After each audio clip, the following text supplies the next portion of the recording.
Olá, gente. Estamos aqui comprometidos, dar continuidade no vídeo anterior sobre os fatos que aconteceu realmente do nosso ocorrido, do que ocorreu com a gente. Somos militantes dos direitos humanos e esse fato aconteceu com nós por causa da gente estar militando dentro do acampamento Glória em Uberlândia, Minas Gerais. O ocorrido aconteceu, contando meus fatos, nem presente nós estávamos, nem eu nem meu esposo, nós não estávamos presentes na época, eu estava em outro acampamento, na cidade de Araguari. Fomos avisados por uma tia do meu cunhado, que nós estávamos passando na televisão, e fomos até lá para ver, que nós tivemos conhecimento que nós estávamos sendo acusados desse homicídio que foi cometido dentro do acampamento Glória. Oi, eu sou o Elton Marcelino Romano, conhecido como Marrom do Glória, casado com Maria Criseide há quase 20 anos. Os relatos que Maria Criseide trouxe nos vídeos anteriores são relatos muito fortes e verdadeiros e contundentes. E aquilo que a gente tem vivido diante desse percurso foram realmente uma situação que a gente não desejaria para ninguém, né? A gente tinha sido delegado depois do crime ocorrido, que foi num sábado. A gente tinha sido delegado pelo movimento MSTB, a qual a gente era parte desse movimento, né? E assumia a tarefa também de conduzir o movimento do Estado de Minas Gerais para uma tarefa em Araguari, na ocupação Gercino Bezerra.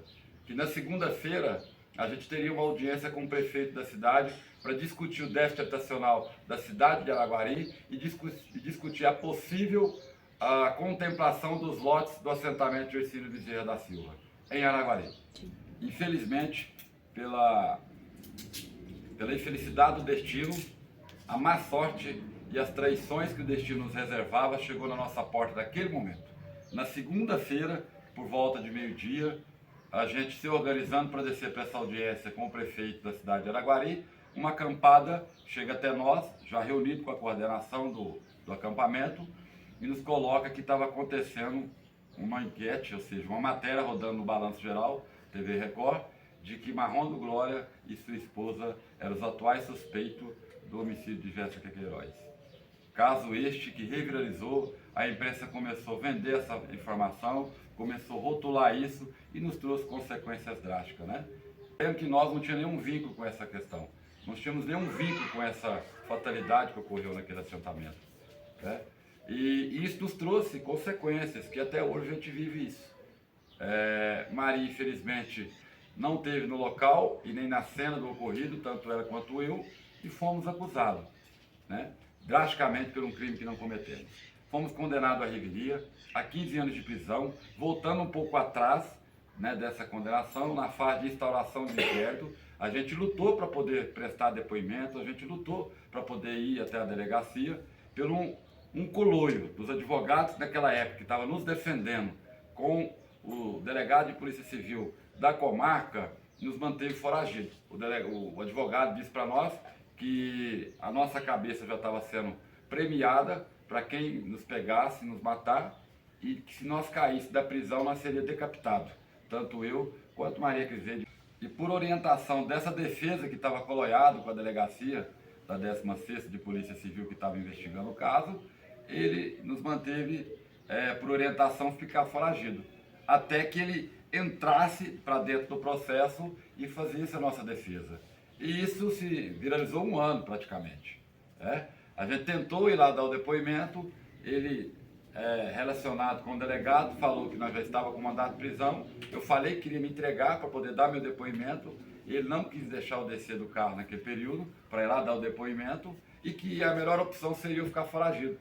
Me transferiu de um estado para outro e eu recebendo ligação diariamente de ameaça de morte, ligações de amigos dizendo que pessoas estavam rondando onde a gente morava, né? Que estavam querendo pôr fogo na casa. Dando continuidade no que o meu esposo estava colocando, nesse dia que nós fomos para dar nosso depoimento, nós estávamos acompanhados de 2 advogados. Um entrou e o outro ficou com nós lá no carro. O que estava lá dentro mandou uma mensagem falando que era para tirar nós de lá quanto antes.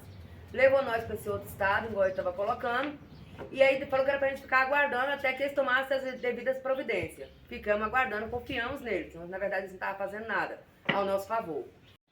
Então, vale ressaltar, naquilo que Criseide traz, que são elementais, e essa avaliação que ela traz no contexto de vida que a gente viveu, que esse fato ocorreu nas proximidades de 2014. Em 2015 aconteceu o julgamento desse fato, né? Foi uma júri popular por 7 jurados homens. O processo foi instaurado pelas mãos do delegado Sr. Matheus Pocensini, que o processo inicia com uma deletagem de uma possível noiada que fala sobre a disputa de comércio ilícito e tráfico de drogas que estava acontecendo naquelas mediações. No meio do processo aparece uma briga. Do meio do processo para frente aparece Maria Criseide como mandante, eu como acusado, suspeito de mandar matar, né, a pessoa, e no fim do processo aparece que ela morreu por disputa de tráfico de droga. Ressaltando que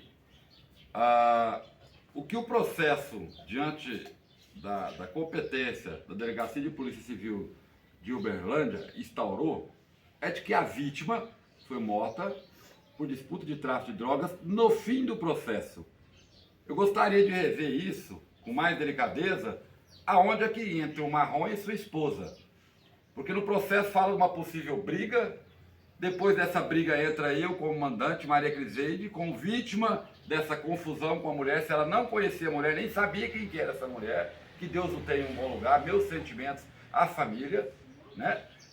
Maria Criseide não sabia quem que era a mulher. Bom, ressaltando com mais detalhe, né? Maria Criseide, a situação que ocorreu das Jéssicas, porque foram 2 Jéssicas. Uma é Jéssica Queiroz e a outra é Jéssica Cordeiro, se não me falha a memória. As 2 brigam entre disputa corporal dentro de um boteco, né? Isso foi relatos de testemunho, relatos de depoimento, eu não estou tirando isso da minha cabeça. Da mesma maneira que eu comprei o peixe, eu estou vendendo. A mesma informação que eu trouxe, eu estou repassando. As 2 pessoas entram em choque, brigam por volta de 1h da tarde no sábado, sabendo que Jéssica Queiroz, pela disputa de espaço de tráfico de droga que estava acontecendo dentro do assentamento, já tinha sido decretada pelo crime daquela região, para morrer quando escurecesse. Nesse intervalo de tempo, Jéssica, uma das que brigou com Jéssica Queiroz, afasta literalmente da presença dela. Depois a gente obtém informações que Jéssica esteve com os rapazes que foram até presos, né, que foram condenados, né, no dia da fatalidade. Mas o que eu quero ressaltar aqui para dar enriquecimento no nosso depoimento é que o processo é cheio de falhas, né?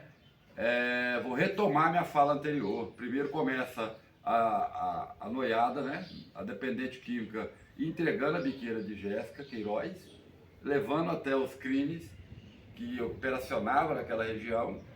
O processo conta isso.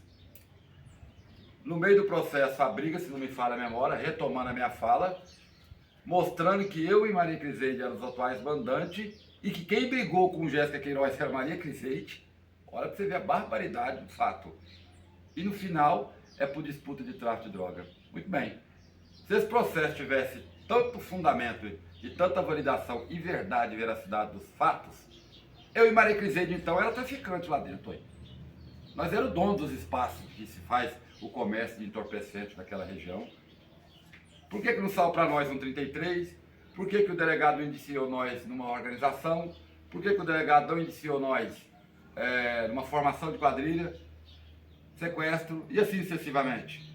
Só no homicídio. Aí fica caracterizado que realmente foi uma perseguição. E isso foi o que aconteceu. A gente fomos saber disso na segunda-feira. A gente caiu em plantos, caiu em choro, em desespero.